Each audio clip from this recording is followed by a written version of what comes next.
DreAllDay.com. Dre Baldwin, DreAllDay.com. Game 4 of the 2015 NBA Finals. Y'all know what happened in the game. Golden State pretty much dominated this game throughout. Won the game 103-82, won by 20. They was up by 10 most of the game. They got to pretty much put the game away down the stretch once the Cavs pretty much realized it was done, took all their starters out the game. Cavs jumped out to a 7-0 lead. It looked like the Cavs might be able to give them a fight this game again. And then the Warriors, Steve Kerr called timeout. Warriors came back out, and from that point on, they pretty much controlled the whole game. As far as the adjustments, I mean, in the playoffs, it's all about adjustments. When one team seems to be doing some things that are flummoxing the opponent, the coaching staff for that losing team has to make an adjustment that's going to take away that advantage and put the advantage back in their hands. And Steve Kerr has been a great coach his first year in the league. He has a great coaching staff next to him, and they made the necessary adjustments. After game 3, it was obvious that, number one, Harrison Barnes cannot guard LeBron James, and number 2, the Warriors' big men were being outplayed badly on both ends of the floor. So both of those, there need to be an adjustment made to fix both of those problems. The other thing that was going on was Clay and Stephen Curry weren't completely dominating the games, but there's no adjustment to that. I mean, they just got to play better, but you're not taking them out the lineup or nothing like that. But those two things were strategy adjustments. As far as Harrison Barnes sticking LeBron, you can fix that. And the Warriors' big men getting outplayed, you can fix that by changing the lineups, changing the matchups somehow, someway. Steve Kerr made the obvious smart move, which is put Andre Iguodala in the game, which is something I mentioned in the last video after game 3.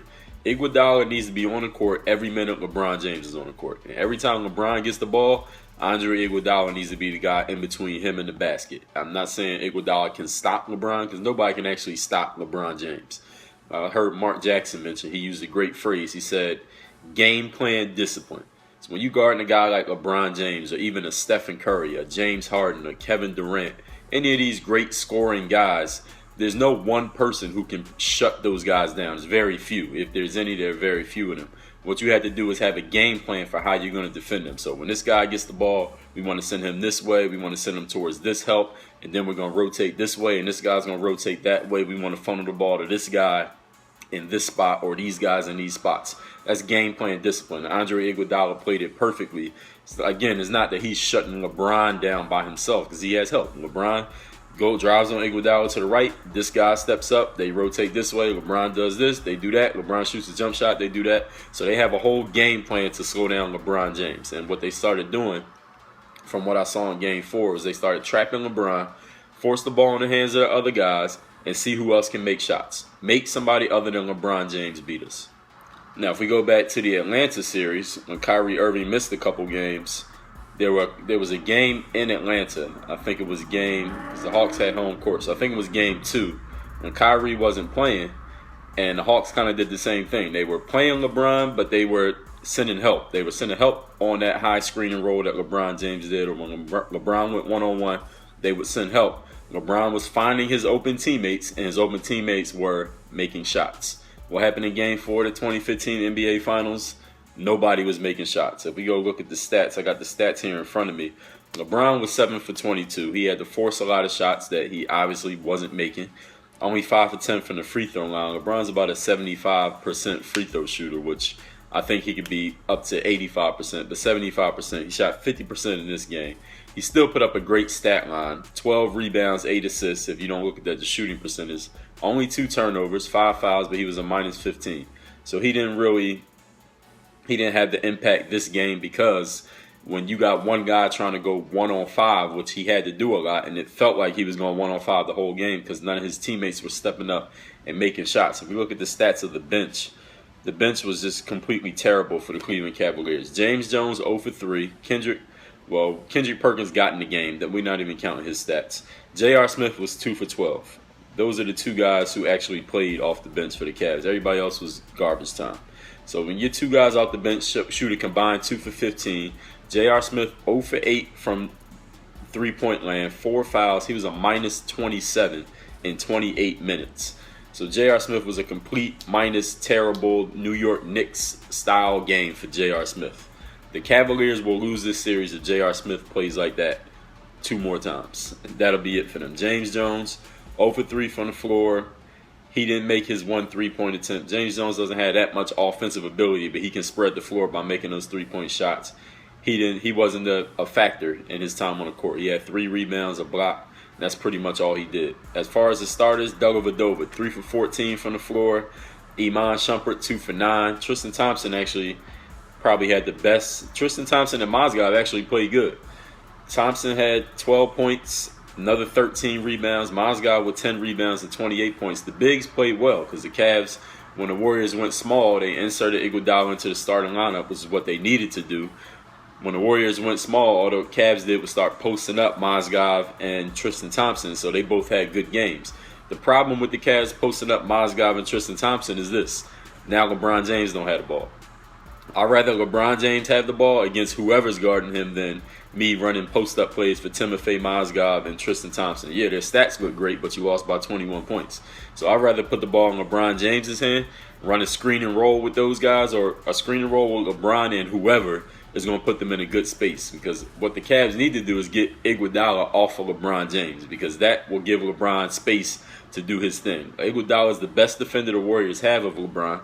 Not saying, again, that having Iguodala on LeBron means LeBron won't score, but Iggy's played some great D. If we can get the best defender they have off of our best guy, the Cavs should be thinking, then it makes it a better situation. There's better odds of this guy actually making something happen. So they need to run a screen and roll to get Iguodala off of LeBron, force a switch, and whoever it is on LeBron at that point, let LeBron go to work. Because he's either going to beat that other guy and get a scoring opportunity for himself, which is a great outcome for the Cavs, or B, he's going to beat that guy, force help, or force a trap, which leaves somebody open, which either leaves a 4-on-3 situation for the Cavaliers after those 2 guys come to LeBron and he passes it, or somebody's going to be open to make a shot.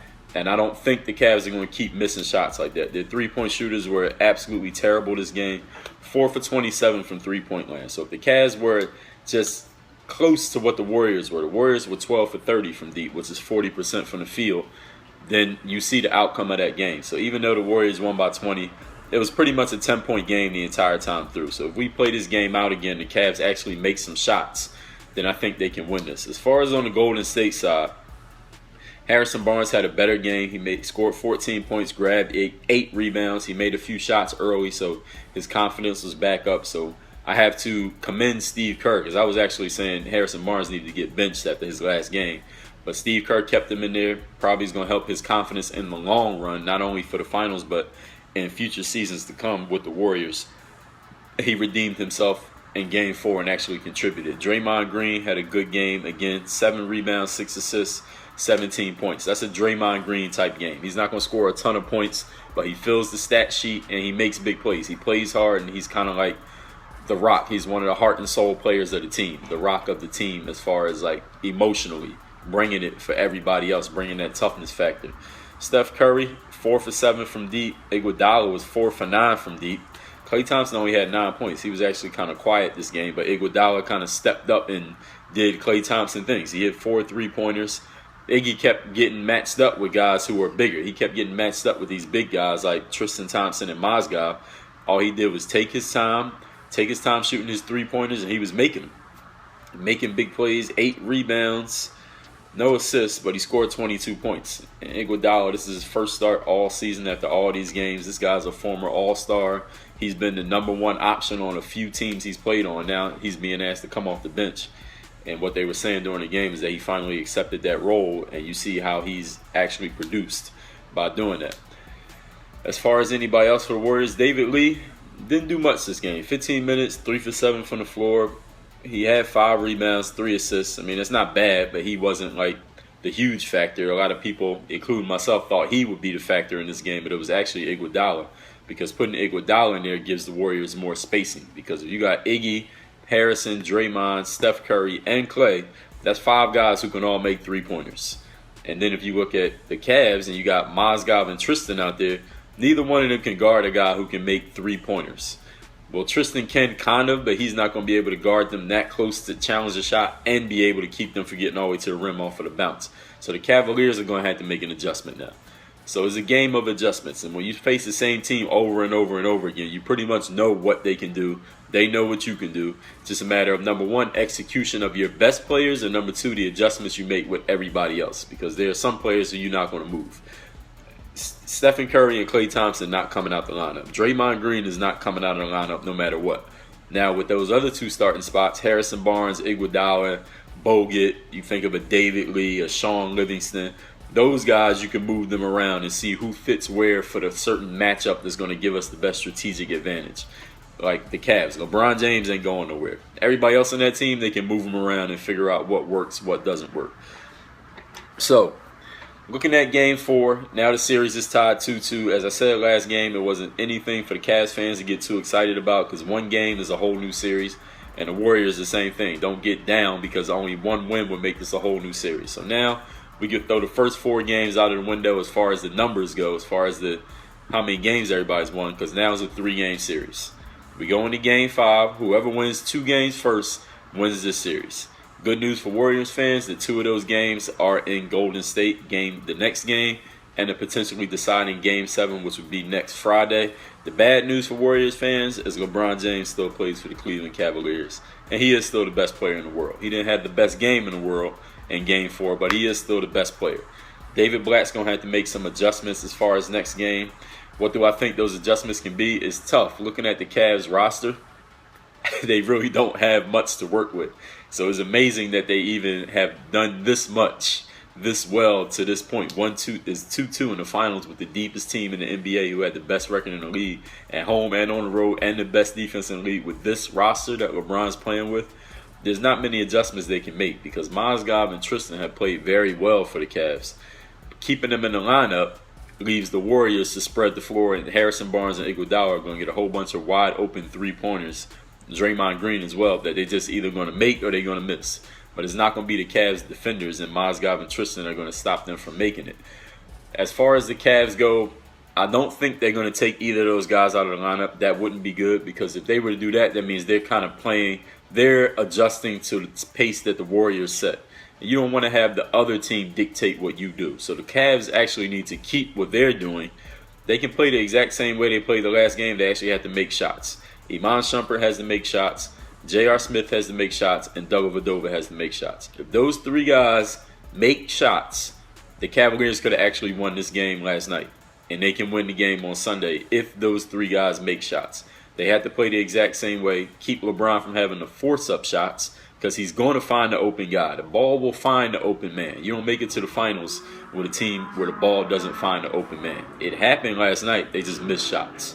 So if the Cavs can make shots, it's going to be actually an interesting matchup because you're going to have the Warriors going small, quote-unquote, spreading the floor with their guys who can make threes, and the Cavs still playing a traditional big system with 2 traditional bigs, LeBron James, who's a kind of everything guy, Dellavedova and Shumpert. Then you got J.R. Smith, James Jones, etc. coming off the bench. My prediction for Game 5. As I told you, I'm going to pick the Cavs every game this series. I picked the Cavs to win in 6, so they actually have to win this game for my prediction to come right. They got to win the next 2 for my prediction to be right. I'm picking the Cleveland Cavaliers to win Game 5 in Golden State. I expect Shumpert, Dellavedova, and J.R. Smith to actually make some shots this game. Combined, they were, 17, 22. They were 3 for 22 on threes, just the 3 of them put together in the last game. So let's just say they make 5 of those threes. That's 15 points. Then you got a whole different ball game. Of course, they lost by 21, but you understand what I'm saying. The whole game would have been a whole different dynamic to the game had they been making those shots, because the score would have been closer. You wouldn't have had the garbage time where the Warriors kind of put it away. So my prediction is the Cavs win Game 5. They're going to actually get some made shots from their guards. Probably a few less points from their bigs. And with Golden State, is Andre Iguodala going to keep making 4 for 9 from 3?